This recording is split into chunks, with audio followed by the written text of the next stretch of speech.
যে আমাকে খুব খারাপ বানানো হয়েছে, সব সময় হচ্ছে এবং ফিউচারেও হবে। কারণ কি জানেন? কারণ হচ্ছে কোনো ভালো ব্যাপার না। কারণ হচ্ছে আমি তাকে নেশা করতে মানা করি, আমি তাকে মদ খেতে মানা করি, আমি তাকে মেয়েদেরকে নিয়ে নষ্টামি করতে মানা করি। এই 3টা কারণে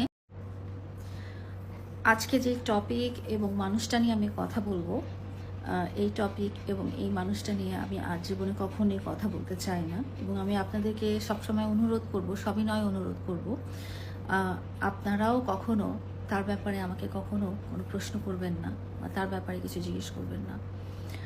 আমি সবসময় আপনারা আমাকে খারাপ চোখে দেখেছেন। সবসময় আমি ছিলাম ভিলেন রোলে। আমি একটা কথা বলে দিই, একজন অ্যাডাল্ট মানুষকে জোর করে কারো বাসায় এনে রাখা যায় না। একটা অ্যাডাল্ট মানুষকে জোর করে কোনো সম্পর্কে নিয়ে যাওয়া যায় না। সে একজন অ্যাডাল্ট মানুষ, সে নিজে ইনকাম করে, তার ব্যবসা আছে, তার ফ্যামিলি সে পালন করে। তো আমি যেটা বলতে চাই সেটা হচ্ছে যে আমাকে খুব খারাপ বানানো হয়েছে, সব সময় হচ্ছে এবং ফিউচারেও হবে। কারণ কি জানেন? কারণ হচ্ছে কোনো ভালো ব্যাপার না। কারণ হচ্ছে আমি তাকে নেশা করতে মানা করি, আমি তাকে মদ খেতে মানা করি, আমি তাকে মেয়েদেরকে নিয়ে নষ্টামি করতে মানা করি।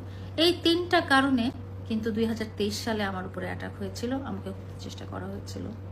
এবং এই 3টা কারণেই কিন্তু আজকের এই ঘটনাটা, যেটা চাক্ষুষ প্রমাণ আপনারা দেখেছেন, এই ঘটনাটা আমি আজকে জানতে পারিনি।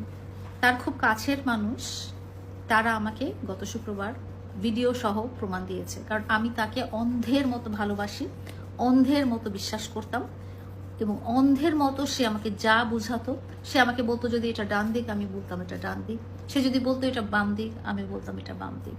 তার কাছে আল্লাহ তাআলা, আমার কাছে আল্লাহ তাআলার পরেই আমি তাকে বিশ্বাস করতাম। তাকে আমি কতটা ভালোবাসতাম, কতটা ভালো রাখার চেষ্টা করতাম, কতটা সুখী রাখার চেষ্টা করতাম এবং তাকে কতটা প্রায়োরিটি দিতাম, এটা আমার কাছের মানুষজন জানেন, আপনারা হয়তো জানেন না। তার কাছে আমি সারা জীবন কমপ্লেনই পেয়ে এসেছি যখন আমি তাকে বাড়িটা দিতে রাজি হইনি। তো যাই হোক, সে আমার কাছ থেকে মুক্তি চেয়েছে, সে মামলাগুলো থেকে মুক্তি চেয়েছে। কোনো মামলা তো অপরাধ না করলে মামলা হয় না। অপরাধ করার পরে, অপরাধ প্রমাণিত হওয়ার পরেই তো মামলাটা হয়।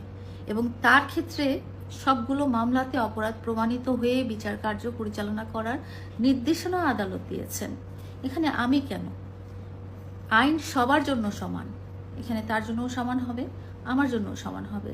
এবং তার অপরাধগুলো কি? তার অপরাধগুলো ফিজিক্যাল অ্যাসল্ট, তার অপরাধগুলো হচ্ছে নারী রিলেটেড, মাদক রিলেটেড। কোনো তো ভালো কাজের জন্য আমি তাকে তো কখনো বাধা দিইনি। সে একটা ভালো ভিডিও করবে, সে একটা ভালো মিউজিক ভিডিও করবে, সে একটা সিনেমা করবে, বা সে একটা বাড়ি বানাবে, সে একটা গাড়ি কিনবে। কোনোদিন কি দেখেছেন যে আমি তাকে সেসব কাজে বাধা দিয়েছি? বরং আমি তাকে উৎসাহ দিয়েছি। মাত্র 2 দিন আগে কিন্তু আমরা একটা প্রেস কনফারেন্স করলাম, যেখানে আমি বলেছি, নিজে বলেছি যে মামুন, তুমি যখন বিয়ে করবে তোমার সব কিছু আমি করে দিব। বিয়ে একটা পবিত্র জিনিস, বিয়ে আল্লাহ তাআলা দেওয়া বিধান। তুমি যখন বৈধ স্ত্রী গ্রহণ করবে তখন সব জিনিস আমি তোমাকে করে দিব। কেন বলেছি? কারণ আমি চেয়েছি, মামুন সবসময় চেয়েছে, সে যেন ভালো ভালো পথে চলে, সে যেন সুন্দর পথে চলে, সে যেন সুস্থ পথে চলে, সে যেন আল্লাহর দেওয়া বিধান পথে চলে। সে দুপুরবেলা জুম্মার নামাজ পড়ে তারপরে যদি ফেরার পথে গাঁজা খেতে খেতে লাইফ করে, সেটা তো বিধানের পথে হলো না। এবং তার সাথে আমার কনফ্লিক্ট শুধু এই ব্যাপারগুলোতেই। এবং আপনাদেরকে আমি প্রমিস করেছিলাম যে কোনো ব্যক্তিগত ব্যাপার আমরা আর আপনাদের সামনে আনবো না, শুধু আমাদের কন্টেন্ট দেখবেন, আমাদের ভিডিও দেখবেন। কিন্তু আজকে যেটা করলো সেটা হচ্ছে অনাকাঙ্ক্ষিতভাবে, আমি খুব প্রাইভেট মোমেন্টে আমার বেডরুমের ভিতরে শুয়েছিলাম, সে আমার বাসায় অনুপ্রবেশ করে সে 4-5টা লাইভ তার পেজ থেকে করে ফেললো। এবং অদ্ভুত, একটা মানুষকে তো আমি বাইক দিয়ে জোর করে আমার বাসায় নিয়ে আসতে পারবো না, এটা তো খুব সাধারণ কথা। আর তাকে আমি লোক দেখাবো কি?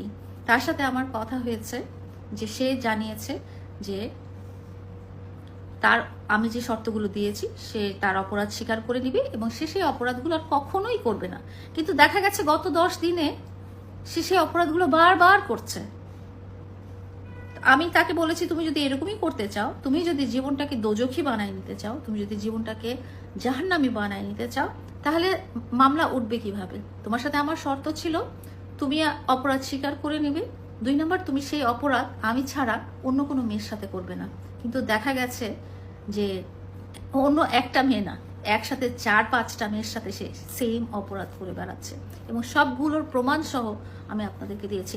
একটাও এডিটেড না, একটাও এআই দিয়ে ক্রিয়েট করা না। এবং সে কি করছে জানেন, সে আমার সাথে এআই দিয়ে এডিট করে একজন ডিবি প্রধানের ছবি লাগিয়ে জানিয়েছে আমি নাকি মেয়েদের সাপ্লাই দিতাম। আমার ব্যাকগ্রাউন্ড সম্পর্কে কি ওকে নতুন করে বলতে হবে? আমি টিকটকার না, আমি বস্তি থেকে উঠে আসিনি। দুর্ভাগ্যক্রমে বস্তির একটা ছেলে আমার মায়া, আমার ভালোবাসা, অ্যাটেনশন নিতে পেরেছিল বলে আজকে আমি তাকে ভালো রাখার চেষ্টা করেছিলাম। এবং সে সবসময় বলেছিল যে লায়লা আমাকে মুক্তি দাও, লায়লা আমাকে মুক্তি দাও, আমাকে মামলা থেকে মুক্তি দাও। আমি সেই মামলা, আমার সাথে এত বড় অপরাধ করার পরও আমি সেই মামলা থেকে মুক্তি দিয়েছি। আমি আজকে একটা সত্যি কথা বলি, সে আমার পেটে লাথি মেরে আমার বাচ্চা অ্যাবর্শন করে দিয়েছে। কই, আমি তো সেটার এগেনস্টে কিছু নেই নাই। সে আমার কাছ থেকে টাকা নিয়েছে।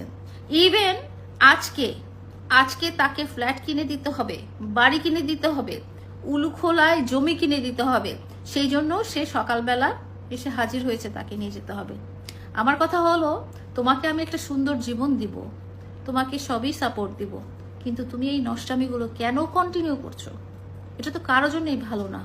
আর ওইসব মেয়েদের কথা আমি কি বলবো, যারা জানে যে এই মেয়েটার সাথে মামুনের একটা সম্পর্ক আছে, সেটা জানার পরও তোমরা যখন এই লোকটার সাথে দৈহিক সম্পর্ক করো, একজন না, একসাথে 3-4 জন 5 জন, যেটা আপনারা নিজেরা দেখেছেন তার বাসার বেডরুমের ভিতরে হয়েছে, তো সেই সব মেয়েদেরকে তো আমার বলার কিছু নাই। তারা আমাকে হুমকি দিচ্ছে যে তারা সুইসাইড করবে। ভাই, তোমরা কাজটা করতে পেরেছো, ছবিও তুলে দেখতে পেরেছো, ভিডিও করে ফেলতে পেরেছো, আর আমি দোষটাকে দোষ বলতে পারবো না? তো যাই হোক, এই বিষয়ে আমি আর কোনো কথা বলবো না। ভদ্রলোক আমার অনেক ক্ষতি করার চেষ্টা করছেন। আমি দেখেছি উনি এআই জেনারেটেড ছবি দিয়ে বলেছেন যে আমি একজনকে মেয়ে সাপ্লাই দিতাম। আমি কোথাকার কোন দেশি মেয়ে সাপ্লাই দিচ্ছি সে যদি প্রমাণ করতে না পারে, আমি আবারও 100 কোটি টাকার মামলা তার নামে দেব। সবকিছু নোংরামির পর্যায়ে নিয়ে গেলে হয় না।